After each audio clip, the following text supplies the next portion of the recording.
Order! Order! You are an incorrigible delinquent at times.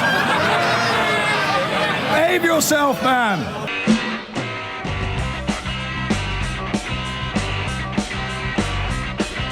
I've been going out with a girl, her name is Julie, but last night she said to me when we were watching telly. Tony in Windsor, hi. I think most people don't really care.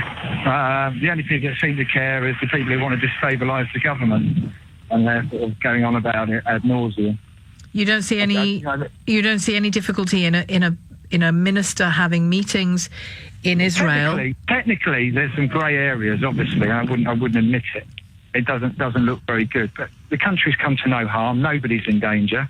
Meanwhile, we've got politicians committing suicide. Well, you're conflating a lot there, Tony, and a lot of things thrown in together there. What harm has Britain come to as a result of these meetings that weren't reported to this person or that person? None at all. You're just talking about technicalities, aren't you? The ministerial no, because yes. Well, no, not necessarily, because is our bottom line now?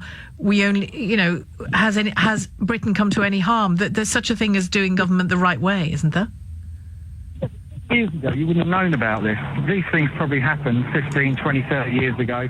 We're like Twitter and social media. Well, it was just good old-fashioned journalism that revealed the meetings. It wasn't Twitter or, it was good old-fashioned journalism. Tony, thank you for your call. Michael in Dulwich, hi. Hello. You want to support Theresa May? Well, I'm saying, why don't these journalists who seems to think it's their business to expose everybody, why don't they mind their own business? Well, that is their business. Well, it isn't their business. It is their business. What, to expose the government? Our government's doing something. What do you think? They're doing something to bring us down, to turn us into turnips? They're doing business. Business. Let me give you an example. Someone from ICI or Shell or something like that. They have businesses. What they got to do? Tell all their minor shareholders what they're doing, and everyone. If they all let the woman do her own job. She's the best thing. She's a good Prime Minister, Theresa May. She's just haven't got the right people around her. And Priti Patel was doing what she thought was right for the country. She was having a deal with somebody. You're not curious. You're not curious at all why a Secretary of State would be having meetings at that level in that country that the Prime Minister of Britain and her own colleagues didn't know about. You don't think that's odd? Well, how do we know they knew it or they didn't know about it? Well, it matters that we know, Michael. It matters that we know. Look, any meeting, good will come of it. Any way you look at it, they're talking. You're awfully trusting. You're awfully trusting, Michael. I tell you what, I can't see anything wrong in Priti Patel or Theresa May. I think they're little patriotic people, and Stephen, I think his name is, the guy in the Jewish Chronicle. I mean, Stephen Pollard, yeah.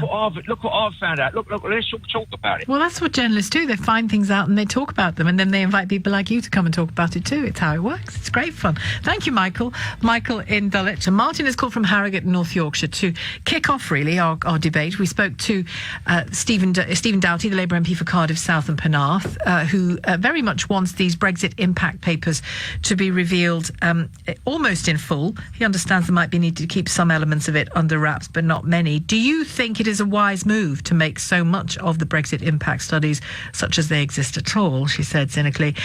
Is it a good move to make them public? 0345 6060 973, the number to call. You can text 84850 or tweet at LBC. Martin in Harrogate, hi.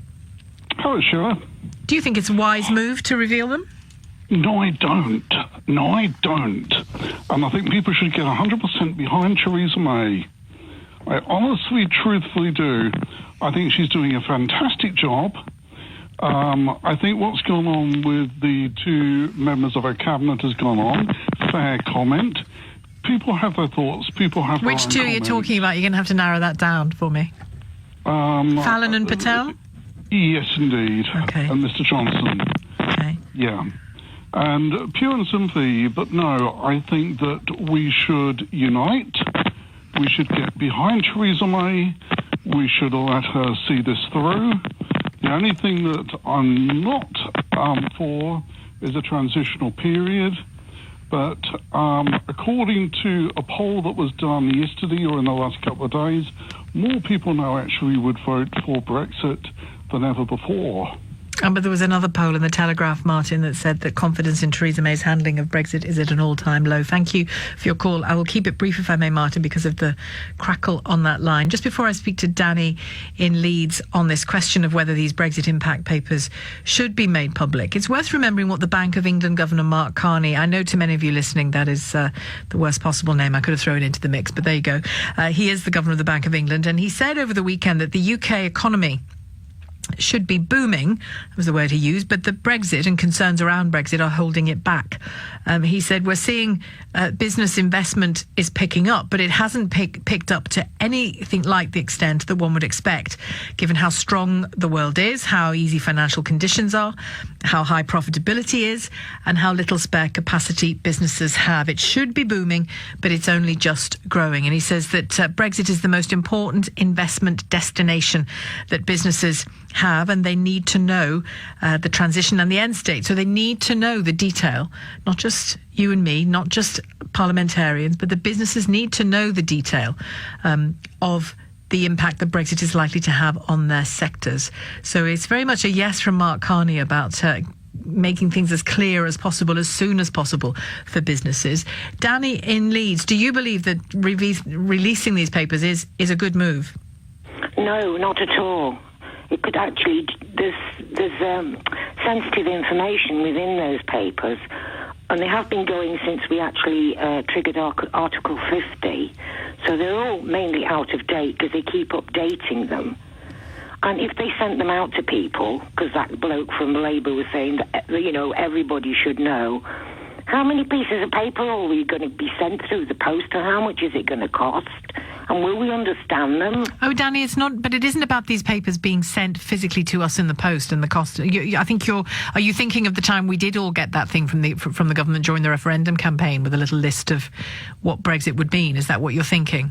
Yeah, and that leaflet said, this is your decision, the government will implement what you decide. Yes, yeah, it did. And that gentleman from Labour and the whole of the Labour and the Remainers are putting obstacle after obstacle after obstacle in the way of Theresa May being able to negotiate every time. Well, they might argue that what they're doing is trying to find out where the obstacles are and not ignoring them as we go towards Brexit. No, not at all. When you put 300 amendments into a withdrawal bill, that's 300 votes.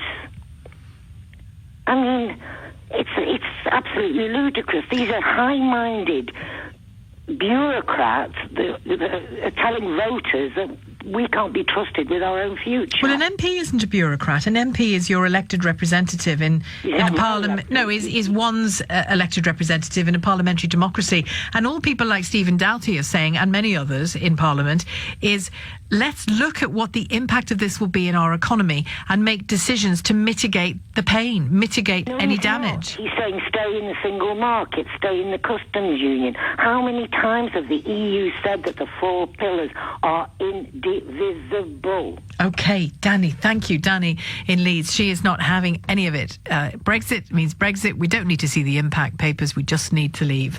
I think that's definitely a bish bash bosh, isn't it? So the latest timetable for us to see these Brexit impact papers, studies that will ideally reveal at least something about the impact that Brexit might have, could have, is likely to have on 58 different sectors of the British economy. That's what David Davis has promised. He's tried to play down what detail we might see, but parliamentarians are pushing. The Brexit Scrutiny Committee is pushing for as much detail as possible. Some of you saying that we shouldn't see these, that it's all about stopping Brexit. But I want to ask you, particularly if you're very pro-Brexit and you're of the bish bash bosh, just do it brigade, if these studies revealed that some or all sectors of the British economy were to be adversely affected, they might not. I'm not saying that they will. But if they did, and parliamentarians wanted to change the way we exited the European Union, not stop it, but change the way we exited the European Union to mitigate those obstacles, those dangers for the British economy, to see them off at the pass, essentially. Would you be prepared to accept a different kind of Brexit, a Brexit that perhaps included freedom of movement so that hospitals could have the right level of staffing, a Brexit that perhaps included membership of the single market? Or do you believe, as Danny, the previous caller, does, that the second we start talking in those terms is the second we start to really move in the direction of staying in the European Union? Could you, for the sake of the British economy, if these papers show that there is real chance of damage to the British economy, and they're likely to, some of them are likely to, would you be prepared to soften your position on Brexit? 0345 6060 973, the number to call. You can text 84850 or tweet at LBC. John has called from Hayes. Hello, John. Sheila, good afternoon. How are you? I'm very well, thanks. Yeah. I just find it ironic. The whole thing is a laughing stock we are. I mean, surely these papers should have been released, the information, before the referendum. I mean, the thing is about it, the arrogance of the Tories and thought they'd go through. And basically what's happened here, democracy hasn't gone the way they wanted it to.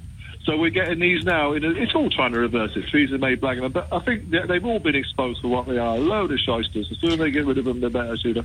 You know, and everybody knows. The dog on the street knows what's going on. They're not clever. They're just stupid. Theresa May's turned out to be a right swell. Well, hang on. One thing at a time. If these papers... you know, they might be more positive than you and I are imagining, but if they were negative... Sheila, if we voted to stay, this would never have happened. Come on, you know that. What would never have happened? These papers would never have been released. If we voted to stay, they wouldn't have been necessary, would they? No, that's what I mean. They wouldn't have been. Why are they necessary now to change the vote? Well, because we voted to leave. That's all it is. People can see it's as plain as the nose on your face. It happened in Ireland. They made them vote until the government... Oh, okay. You think the whole... Okay, so when David Davis is... Well, hang on. When David Davis... Just a minute, John. You're not going to go into that band of men who doesn't let me speak. When David Davis says, oh, no, you can't have them yet, you can't have them yet, you can't have them yet, what's he doing there, in your view? Messing about, making time to scare people, bring the pound down so people all produce, my God, we better stay in. But all it is for the government and their rich friends to get cheap labour. No one cares about immigration. We don't care who comes here once they're not rapists or criminals, but pay them the same as everywhere else. Wage controls, elephant in the room, Sheila. All right, John, thank you. John in Hayes, it's all about stopping Brexit. I couldn't quite tell whether John thought that was a good thing or a bad thing by the end of that conversation. Maybe I wasn't listening carefully enough. Ron in Shepperton, hello. Hello there. Hello, Sheila. Hello. Should we see these papers? No, definitely not. Why? Definitely not. Well, because it's as plain as, to quote the guy that's just spoke to you, it's as plain as the nose on your face. It's just another tactic for the Remainers to stall the negotiations. Now, can I ask you a question, Sheila, please? Do you believe in democracy? I do. Do you think that this is a democratic country? Yes, it could be better, but it's in its democracy. But yes, I do. Well, every democracy could be. It's better. Flawed, yeah.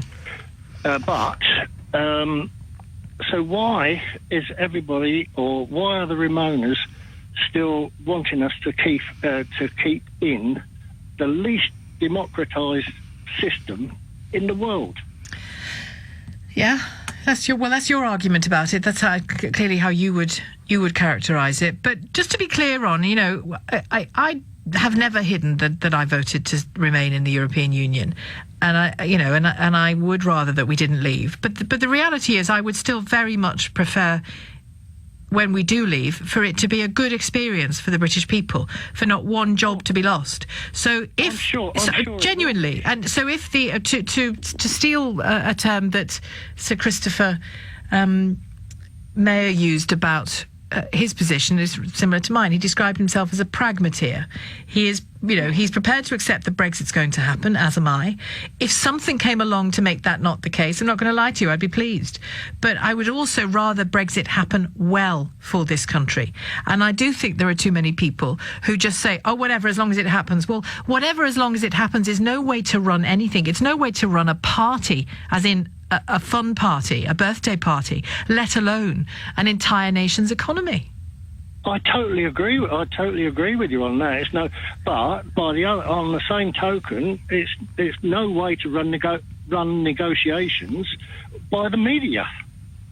But it's not the media. I mean, no, but it isn't by the media, because obviously I as a journalist on a talk show, I'm going to talk about Brexit. What I'm talking about is elected representatives seeking on the behalf of the people that they represent to see these papers. That's not the media.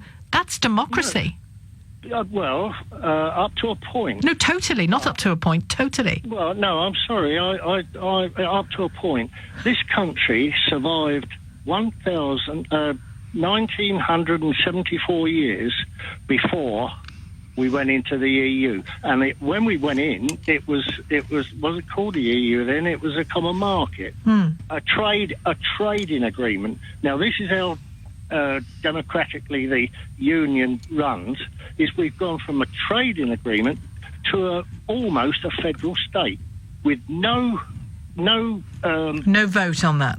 No vote, no discussion, no, the media, no. Yeah, and I don't doubt that Britain can survive, and I don't doubt that Britain can thrive in the future. I still think it is reprehensible to not ask questions about the harm, short to medium term harm, that may be done to the economy, because the economy isn't the economy. The economy is people.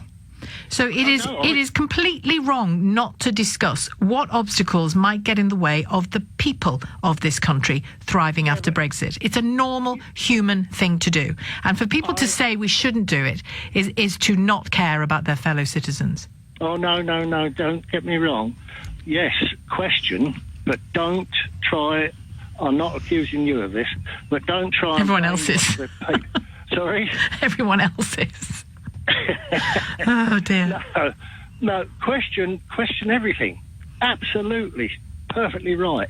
But don't suffocate it. Be a trial by media. Don't suffocate the process. Ron, thank you for your call. Lovely conversation with Ron in Shepperton. Let me read a couple of the texts you've been sending in about the whole question of whether these Brexit impact papers should be released or not. Finn in Coventry says, FGS, I think that means for God's sake. Ramona's wanting papers released that can compromise our negotiating position just to try to get public opinion to change our minds. We will never, regardless of these forecasts, which are never right, i.e. the Euro project fear, etc. I'm not sure what that bit makes sense, but I read it, truthfully. Sick of this rubbish. Let's get on with it, says Finn.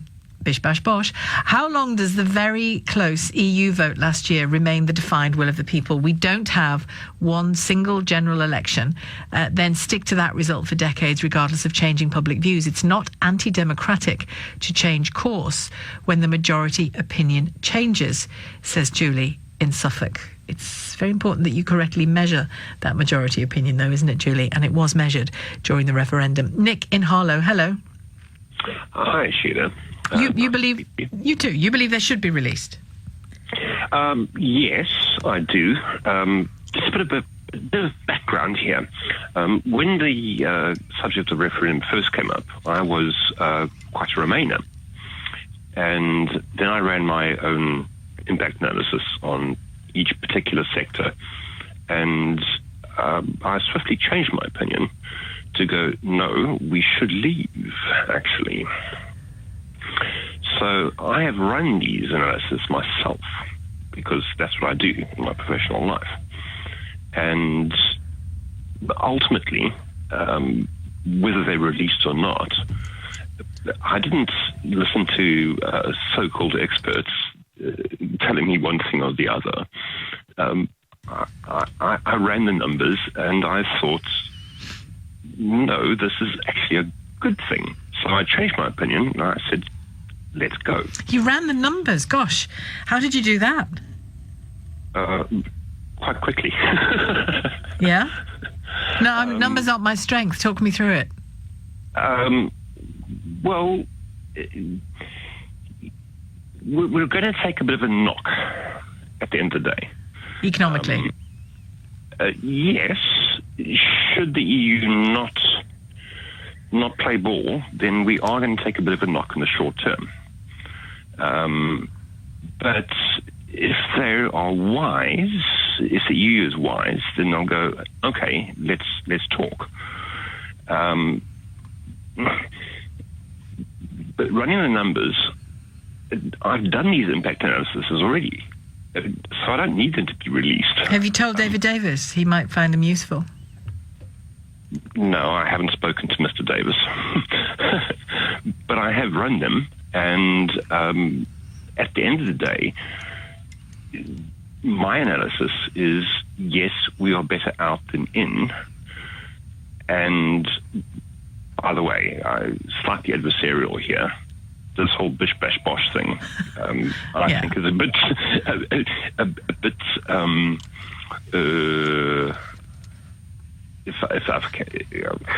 What do you think? What do you think is rude, or do you think what? Yes, a bit. Well, but maybe you don't know the origins of it, Nick. The bish bash. But we actually had a guest on about 6 months ago who said, or a caller who said very firmly and very certainly, it's not difficult. Brexit isn't difficult. There's no need for it to be difficult. We should just go in, tell them we're leaving, get out, bish bash bosh. Right? That's what he actually said, and it stuck with me. Very well. And so, a particular type of view that says, let's leave. You know, never mind any complexity, never mind any impact on the economy. Just, we've got to leave and we'll deal with everything after that. It's become a bish bash bosh call. That's all. Just having a bit of fun. Fair enough. Okay. But I have run the numbers, and at the end of the day, I changed my opinion from saying we should remain to leaving to going, we should actually leave. Yeah, well, I wouldn't put you in the category of bish bash bosh because you ran the numbers, Nick. You ran the numbers. Thank you, Nick in Harlow. Steve in Bristol, hello. Afternoon, Sheila. I trust some of the Tory government to see the job through, and democracy, which is something which some people forget about. And I think that's vital. Corbyn, I don't trust him because he's already backtracked. And I don't trust him, I'm afraid. So I better the devil you know at the moment. And for you, does the devil you know, with all due respect to Theresa May, does that include Theresa May as Prime Minister for you? Well, I mean, God, I wish she'd go. But the thing is, if they could just definitely avoid an election and get Rees-Mogg or some such person to see Brexit done good and proper. I just want democracy to be seen to be done, Sheila. I voted Remain, but I soon cottoned on to leave and I accept it. And I knew it could happen because I'm a working class bloke. So I wasn't as I was in touch with. You could hear what people were saying, yeah. Which the government weren't, and a lot of people on the radio and the television weren't either, because they don't mix with working class people. They pretend to, but they don't. And so I just want democracy done. I think if we lose, it's so important. I think you've got to really grasp it as well, with all due respect. If we lose one vote, one person in this country, if that's lost, and some people obviously feel their vote, one person, one vote, the democratic vote, and it's no good. And I don't. Oh, you mean for the referendum? Yeah, the referendum. Because you understand, don't you, that your referendum vote has a particular kind of impact in the way that a parliamentary vote doesn't. Because it's, do you know what I mean? Because it's not constituency. The parliamentary vote was this. Let's give it the people. They gave it the people. The people made their mind up. Some of them don't like it. Too bad. We carry on with that, and they do not get another say just before we leave to try and mess it up one more time. We do it. We leave. They can have their say, but it's like Brian Clough used to let players have their say, and then at the end of it, they'd sit down and tell them what we're doing, because the people have decided, and you don't seem to quite get that. No, I do get that. I said, I don't know whether you were listening yesterday, but I said yesterday I stole a word from Sir Christopher Mayer, the former UK ambassador to Washington. He describes himself as a pragmateer, that yes, Brexit is happening, and I accept that Brexit is happening. However, where I disagree with you, and I respect the vote, but where I disagree with you is that I think it's become obvious that there are deeper questions to be asked about what Brexit will mean and what and what our form of Brexit will look like. And I don't know why people who voted to leave are so afraid of looking at those questions. Well, because they don't trust the with all due respect, the Ramonas in power, that they are blatantly trying. There are too many people. Oh, Cleggie going over. He's not even an MP anymore. But they're not in power. The people in power are the We're All Brexiteers cabinet, aren't they? If the business people against it, if they can, they will mess it up. Everyone knows they will mess it up if they can. The Radio 5 people, the people on LBC who are so against it, they've been trying their best. And Nigel Farage is on LBC, for goodness sake. Yeah. Nigel Farage. I said the ones who are against it. Nigel Farage isn't. What about the ones recently on... but we're allowed to say what we think, Steve. On Sunday. The Moron programme on Sunday. What about it? It's been shown, the BBC, for example, they've been completely biased towards Remain. You mean So the it's not hashtag surprising despite people don't trust it. Brexit And brigade? a lot of it's working class people. A lot of it was working class people who But voted. Steve- They've been demonised over the last 20 All right. years, and you're asking why they don't trust people. Of course they don't trust All them. right, Steve, I'm not trying to demonise anybody who rings in. I'm not trying to demonise people who voted to leave the European Union. Some close friends and family of mine voted to leave the European Union. I'm not trying to demonise anyone. I just think if everyone is so excited about control and sovereignty, why on this question and this question alone, they want Parliament silenced? Because Parliament, again, I'll say it again, because Parliament gave the vote to the people. The people made their mind up with the vote, and they said, here you go, get us out. And everything was, and as much detail as possibly could be spoken about, I suppose, in the run-up, in the referendum. It was dodgy on both sides, of course it was. I mean, I'm surprised Britain hasn't sunk, according to Cameron and, what's his name? Gideon Osborne. And likewise, the money on the bus. But why didn't the Remainers on the bus talk about how they didn't make a massive thing of it at the time? And I believe it's because instead of 350 million or billion or whatever it was, it would have been around about 200. And that is still a lot of money. Okay, and just a brief one. Will Theresa May still be there by Christmas? Yeah, that's a good one. I don't know. I might go and look at the odds. Okay, Steve. Thank you, Steve. In Bristol, we'll hear from Doug in Russell Square in London shortly. Doug has called from Russell Square. We'll hear from Tony in a few minutes as well. But Doug, I wanted to get you in first because you've been patiently waiting to tell me what you think about the state of the British government. Is it in trouble? Well, that's a very presumptuous statement, Sheila, that you're making. You're It's a obviously question. just assuming that they are in trouble. Well, you're saying if they're in trouble or not. Who says they are in trouble just because somebody resigned? Let's put it into perspective for 1 second for your listeners. At the end of the day, in the election, the Conservatives won more seats and more share of the vote than any other party. Labour seems to think that they won the election and have the right to go to Brussels and be a de facto in waiting government in case everything collapses with Theresa May. Now, I want to put you and James O'Brien straight. The Okay, election has I'll be been sure to done. pass it on to Yes. him. Make sure you do. Because obviously some people choose to, for some reasons unknown to anybody else, want to ignore the vote and think of this as everything is in trouble, that the world is going to end if Britain is no longer in the European Union. Well, let me put you straight. For hundreds of years, this country has survived perfectly well without the need to piggyback on some European super state. And for you and your colleague to imply that for some reason we had a vote and now we want to know exactly what's going to happen when we leave and, you know, the mechanisms and the mechanics of it all. Get real. This is happening. Whether you like it or not, the mechanics are inconsequential to anything people do in life. If I cross the road, I have to decide if I'm going to make it or if a bus is going to run me over. That's the reality, Sheila. Okay. Get over it. Okay, right. Can I say something back to you? Absolutely. I don't believe the world will end, even if we go out with a hard Brexit with not a single deal under our belt. I don't believe that Britain will go to the dogs on a permanent basis if we leave the European Union either, because you are right to say that we have survived as a great nation during many phases of our existence. So I don't believe either of those two things. But I do believe that there is a constructive way to do Brexit and a destructive way to do Brexit. And the destructive way is the one that asks no questions and walks out the door. Well, I'm sorry, Sheila. What you're doing is undermining every move of this Conservative government and looking for any mechanism in which to suggest that the government is falling to pieces. Doug. It's not happening. Doug, two cabinet ministers lost within a week. Hang on a second. Let me finish my list of problems that the government faces at the moment. Yeah, all you have is a list of problems, Sheila. You're very negative. Very negative. It's the job of journalists to look at problems and ask about them. Someone who's not happy with the vote. Are you always this angry when you have conversations? Yes, I am, especially with people like you. Oh. Well, there you go. 1-0 to me, I'd say, wouldn't you? 0345 6060 973, the number to call. You can text 84850 or tweet at LBC. And if Doug doesn't mind, I'll continue with that list of problems in conversation with you after this short break. It's a bit worrying, isn't it, when the level of anger that Doug, my previous caller, exhibits is what we can expect quite a lot, actually, around conversations on Brexit. And I don't think it's necessary. You can have wildly different views to me.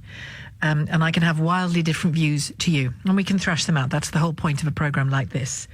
But just for somebody to ring and berate you for asking questions about the government of the day just seems like somebody who can't possibly have lived in Britain for the previous however many years. Thank you for your call all the same, Doug. Lionel has called from Isha and Tony in Avebury. Both of you have some sympathy for my angry caller, Doug. Lionel, hello. Hi there, hi. Yes, far away. Yeah, I was just listening to it a few moments ago, and I felt a little bit sorry for poor old bad-tempered Doug, because he's probably quite a nice guy. And he's I hope so. He's just frustrated like a lot of people, and everything he said was true. I didn't find anything there, any disinformation there at all. And when you've listened to the likes of Clegg and his Spanish wife and all these pro-Brexit people on the What's wrong with having a Spanish wife?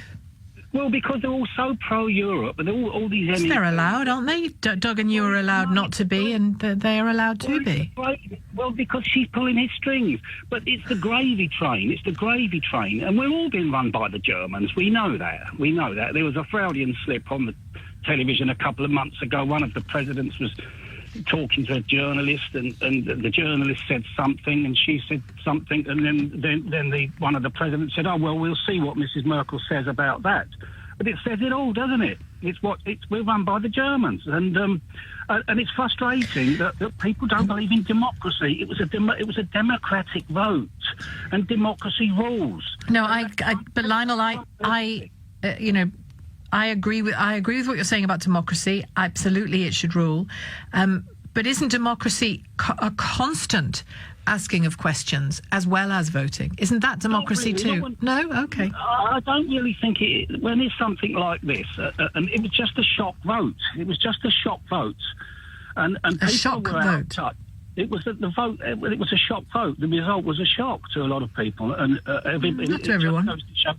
People were losing touch with people and how they felt about Britain as a whole. How we're losing the identity of the country, and it was a shock vote. And some people won't accept it. But you know what I think would be? I don't think we're losing the identity of the country. But what I think would really amount to that is if people like you and me and Doug and Tony, who we'll hear from in a moment, and Nick Clegg and his wife, wherever she's from in the world, Britain changes if we cannot speak to each other openly and respectfully about what we think. And if I, to my dying day, can't agree with you about Brexit, Lionel, that's fine.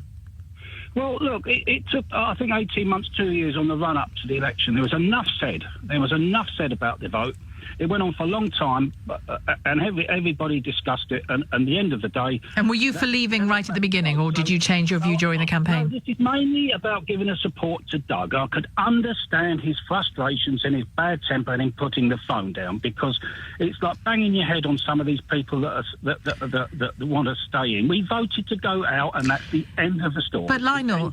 On the question of Doug's frustrations, and it really matters to me this, because I don't present a radio programme in order to have aggressive fights with callers. Lively, feisty discussion, yes, but not to have somebody bellow at me down the phone.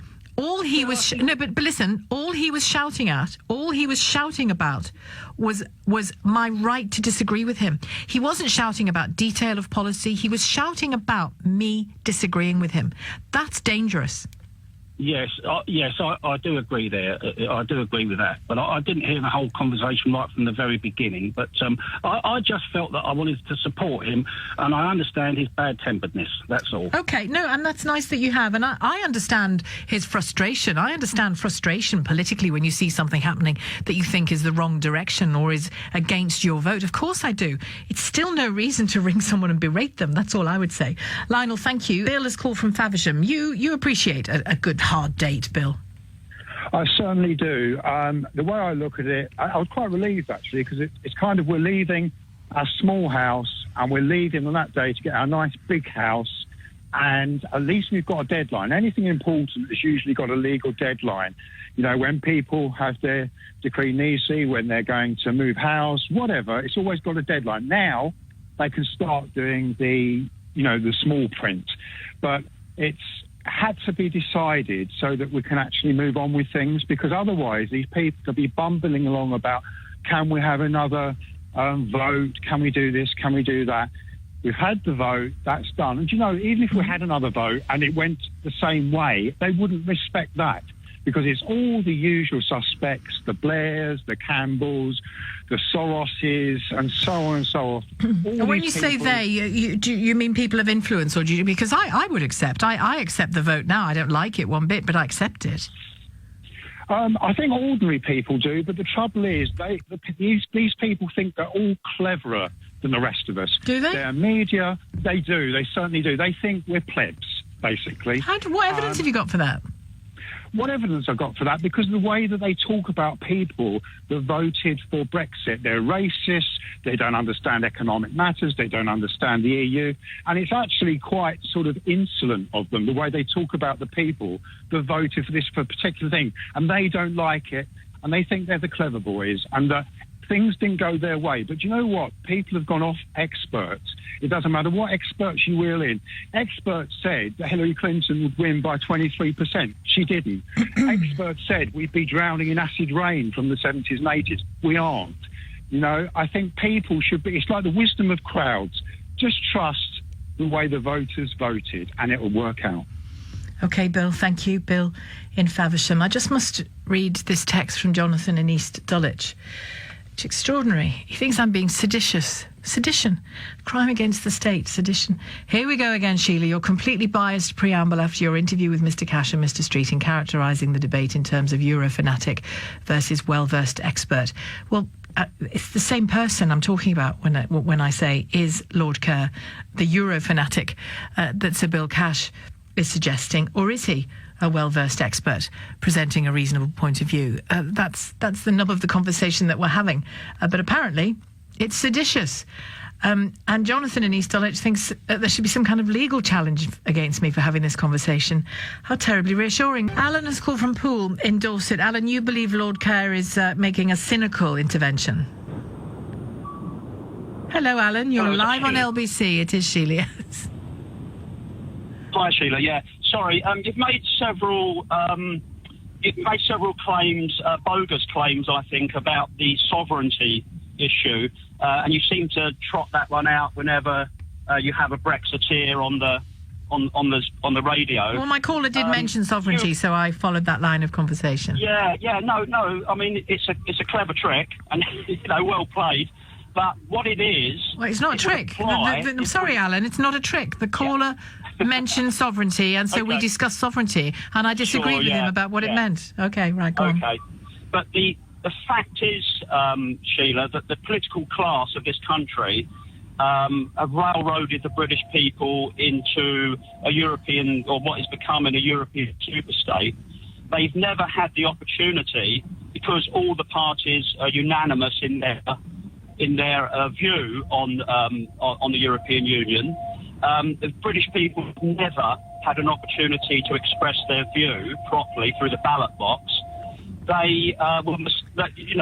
Cameron made a huge mistake, a political mistake, and let the cat out the bag, let people have a say, and they voted for Brexit.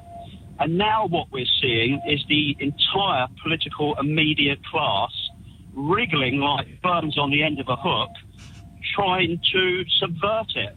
And Lord Kerr's intervention is just the latest of many, trying to dilute, wriggle, subvert anything they can possibly do to thwart Brexit. And I'm afraid the debates in Parliament are not honest debates. These people are just trying to delay and subvert Brexit. So your argument about sovereignty, on almost any other issue, would be correct. But on this one issue, I'm afraid you're not correct, because All right, so the fact is the British people have had their say and they don't like it. So on Brexit now in Parliament, if the government comes, either a minister or the Prime Minister comes to make a statement about Brexit, you expect what from the opposition benches? You expect what, a round of applause, everybody to raise a little flag and wave a Union Jack? What do you expect our elected representatives to do? That would be very nice. But really, Alan, do you honestly think that would be nice? Well, what about the moment it goes against you and everybody claps and waves their flag? Well, at the end of the day, what I say is patently obvious. What I say is patently obvious. You expect silence from opposition. They're not making honest arguments, Sheila, and you know it. I don't know it. I disagree with you wholeheartedly. The political class, the media class, there are so many people trying to subvert Brexit because they do not like the result. But Alan, the Labour Party is classic. Okay. Sorry. I'm just saying the Labour Party is a classic example. They really don't know where to go. Their hatred of the Tory Party is so intense that they would even go against their principles. They're just trying to cause trouble. And so is Clegg, so is Lord Kerr. There's a whole host of people lining up to try and subvert the process. Can I say something? And I'm afraid, Alan, how many people at LBC do you know that are for Brexit? Oh, dear me, we're getting very shouty. Just a sec. You do realise that the picture you paint of Parliament on Brexit, if it did what you want, it is two things. It's ludicrous and it's chilling. The idea that the idea that British parliamentarians should sit on their hands and say nothing about Brexit until it happens, and even then, probably in your vision of Brexit, that is chilling. It's frightening what you say, Alan. Well, I don't want to chill you, but to be fair, that's not what I said. What I said was the arguments and the politicking that is going on is not honest. What do you want them to do instead? Well, what they're saying is that they want to debate the finer issues, make sure we come out with a good Brexit, blah, blah, blah. And they want to put pressure on the government, which is their job. What their true intent is to subvert and thwart Brexit. So what do you want them to do? They want to delay it. So what do you want them to do? Stop it. What do you want them to do? I'll tell you what I want them to do, which of course, we will never get, and we will never get it from the media either, is what? To have an honest debate, to accept that the country has voted to leave the European Union, and if you want to make a contribution, to make an honest contribution. That's what we do every day here at LBC. It's actually about furthering the best interests of our country, instead of trying constantly to undermine the negotiation. And Alan, for many parliamentarians, let me speak, for many parliamentarians, acting in the best interests of the country is accepting Brexit, even though they don't like it, accepting Brexit, and then putting pressure on the government in Parliament to choose a particular kind of Brexit. That is sincere on their part. And I'm sorry you don't believe that, but it is. I think, no, I don't believe it. I think the opposition, they're just trying to undermine the government. I mean, they just want the government out, which is what an opposition would normally do in normal circumstances. All right, Alan, I'm going to have to leave it there because it's time for the news at 2. Thank you. Interesting to talk to you. Interesting vision of what sovereignty looks like there from Alan. He'll hate me for wrapping up with that, but there you go, Alan. You did kind of ask for it. I know he's a moron.